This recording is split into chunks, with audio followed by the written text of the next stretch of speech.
ජේසුස්වේටයි සුබ දවසක් කියලා අපි ඔබට ප්‍රාර්ථනා කරනවා. අද දවසෙත් ජීවනට දොරක් දේව සභාවේ YouTube නාලිකාව තුළින් අපි ඔබව ආදරයෙන් ගෞරවයෙන් යුතුව පිළිගන්නවා. ඉතින් අපේ පාඩම් මාලාව අපි උප්පත්ති පොතේ සිට ඔබට උගන්වමින් යන්නා වූ මේ පාඩම් මාලාව තුළ අද දවසේ අපි නෝවාගේ ජලගැල්ම දෙවියන් වහන්සේ ජලගැල්මකින් ලෝකය විනාශ කරා වූ ආකාරය ගැන තමයි අපි කතා කරමින් ආවේ. ඉතින් අපි කතා කරා පසුගිය පාඩමේ තුල දෙවියන් වහන්සේ නොවට නැවක් සාදන්න කියපු ආකාරය, ඒ නැවේ ආකෘතිය දෙවියන් වහන්සේ කොහොමද කිව්වේ කියන ආකාරය ගැන අපි කතා කරා.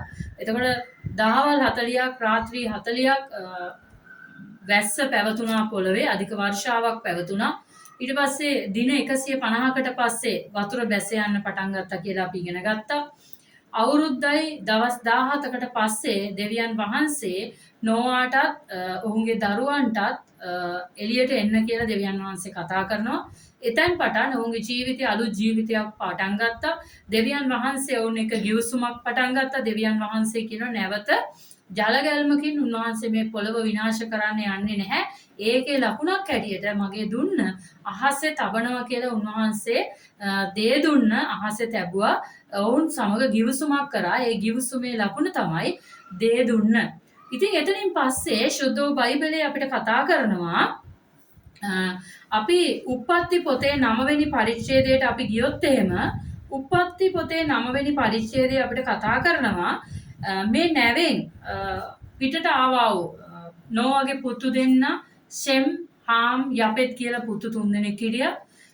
ඒ වගේම බයිබලයේ කියනවා නෝවා ගොවිතැන් කරන්න පටන් ගත්තා කියලා. ඔහු මිදිවත්තක් වවලා මුද්‍රික පානය කරලා මිදිවුෂ පානය කරලා නග්නව කූඩාරමේ වැටිලා හිටියා කියලා දෙවියන් වහන්සේගේ වචනේ කියනවා. එතකොට දැන් මෙතන අපි චුට්ටක් බලන්න ඕන සිද්ධියක් තියෙනවා. විශේෂ අවධානය යොමු කළ යුතු සිද්ධියක් මේ ස්ථානයේ තියෙනවා. මොකද්ද? දැන් නෝවා ජලගැල්මට පෙරත් මුද්‍රික පානය බිව්වා. පානය කරා. ඔහු මිදිවතු වගා කරා. නමුත් මේ ජලගැල්මෙන් පස්සේ නෝවා බීලා මත් වෙලා ඔහුගේ කූඩාරමේ වැටිලා සිටියා කියලා කියනවා. මෙතන යම්කිසි විශේෂ සිද්ධියක් තියෙන්න අවශ්‍යයි. මොකද ජලගැල්මට පෙරත් නෝවා මේ දේ කරා. හැබැයි ජලගැල්මෙන් පස්සේ කොහමද නෝවා මත් උනේ? නෝවා දන්නේ නැහැ. එහෙනම් බිව්වම මත් වෙනවා කියලා. මොකද ඔහු එහෙම දෙයක් ඔහුට වෙලා තිබුණේ නැති නිසා. එතකොට මේකේ ඇතුළේ තියෙන සංසිද්ධිය තමයි ඔබට මතක නම් අපි උප්පත්ති පොත බලනකොට දෙවියන් වහන්සේ ආරම්භයේදී ලෝකෙ මවන අවස්ථාවේ ජලය ජලයෙන් වෙන් කරා කියලා බයිබලයේ කියනවා. එතකොට උන්වහන්සේ පොළවේ තිබුණු ජලයට මුහුද කියලා නම් කරා. උන්වහන්සේ උඩට අහසට ඇදලා ගත්ත ඒ ජලයට ඒකට අහස කියලා උන්වහන්සේ නම් කරා. එතකොට පොළවට වැස්ස වැටලා තිබුණේ නැහැ කියලා අපි ඉගෙන ගත්ත නෝවා වර්ෂාව කියන එක දැකලා තිබුණේ නැහැ. මොකද උනේ දෙවියන් වහන්සේ මේ පටන් ගැන්මේදී ලෝකය මැවීමේදී ඒ ඉහළට ඇදගත්තේ ජල ස්තරය අහසේ රඳවල තිබුණා පොළවට ඉරේලිය පතිත නොවන ආකාරයට. කියන්නේ ලොකු ඉරේලියක් පොළවට පරාවර්තනය වුණේ නැහැ.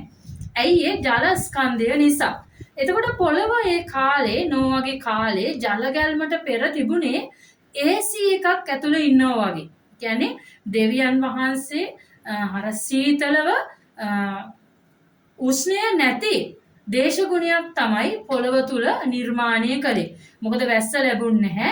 මීදුමක් ඇවිල්ලා තමයි පොළව තෙමුවේ කියලා බයිබලයේ කතා කරනවා. නමුත් ජල ගැල්මේදී මොකද වුනේ?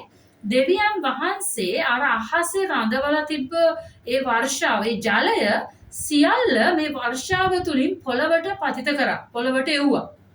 එතකොට බයිබලයේ කියන විශාල ජලයක් පොළව තුල ඇති වුණා. පොළවේ තියෙන විශාලම කඳු වලටත් අඩි ගාණක් ඉහළින් ජලය නැగిලා ගියා. නැග ආවා කියලා බයිබලයේ සඳහන් වෙනවා. එතකොට මේ ජල කඳට මොකද වුනේ? අපි සුද්ධ බයිබලයේ දිහා බැලුවොත් එහෙම සුද්ධ බයිබලයේ උප්පත්ති 8 වෙනි පරිච්ඡේදයේ 1 වෙනි වගන්තියේ බයිබලයේ කියනවා වර්ෂාව අවස්ථාවේ පොළව ජලයෙන් යට වෙච්ච අවස්ථාවේ දෙවියන් වහන්සේ නෝවා ගැනත් නෝවාගේ දරුවෝ ගැනත් සැලකුවා කියලා. දෙවියන් වහන්සේ ඔගොල්ලෝ බලන්න උප්පත්ති 8:1 දෙවියන් වහන්සේ සුළඟක් නියම කරා කියලා බයිබලයේ කියනවා. එතකොට මේ සුළුඟ තුලින් මොකද වුනේ?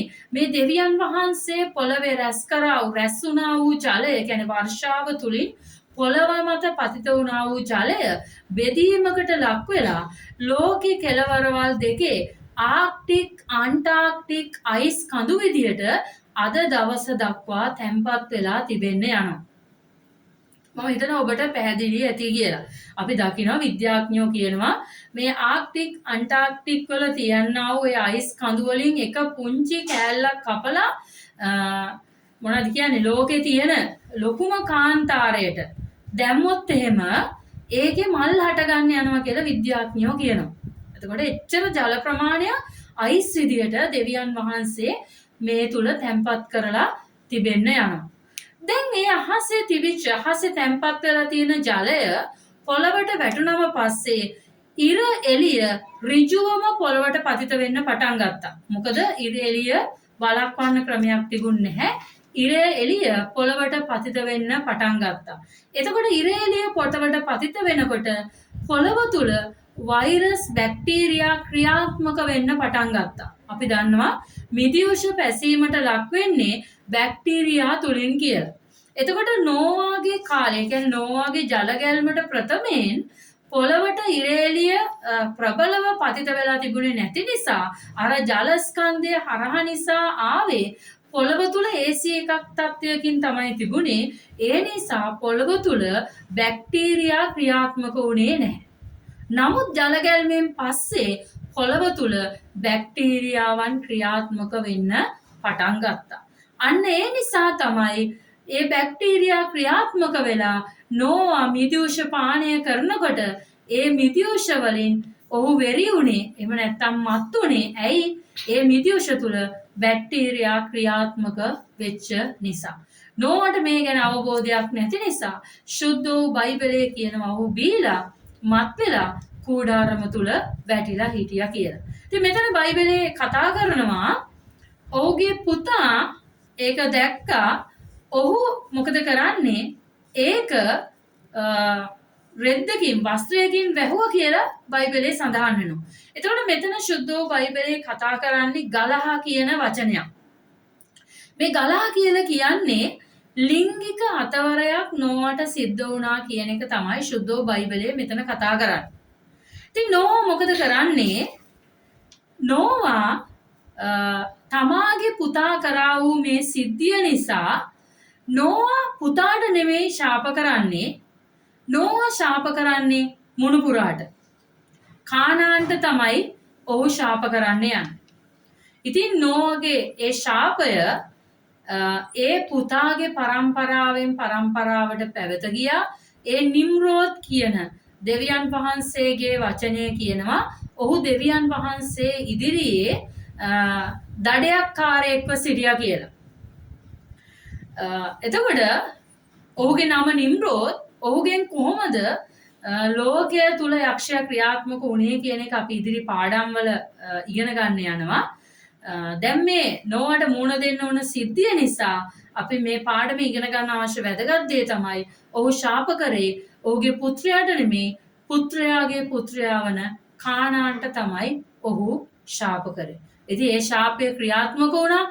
නැවත පොළව තුල පාපය ආරම්භ වුණා ඒ සිද්ධිය තුලින්. ඉතින් අපි අද දවසේ මෙතනින් නතර වෙනවා. අපි ඊට පස්සේ ඉදිරි පාඩම් තුලින් ඔබට උගන්වන්න යනවා නෝවාගෙන් පස්සේ පොළව තුල මොනවාද සිදු වුනේ, පාපය කොහොමද නැවත පොළව තුල ක්‍රියාත්මක වෙන්න පටන් ගත්තේ කියලා. ඉතින් ඔබ හැමට ජේසුබීටයි ආශිර්වාදවත් දවසක්.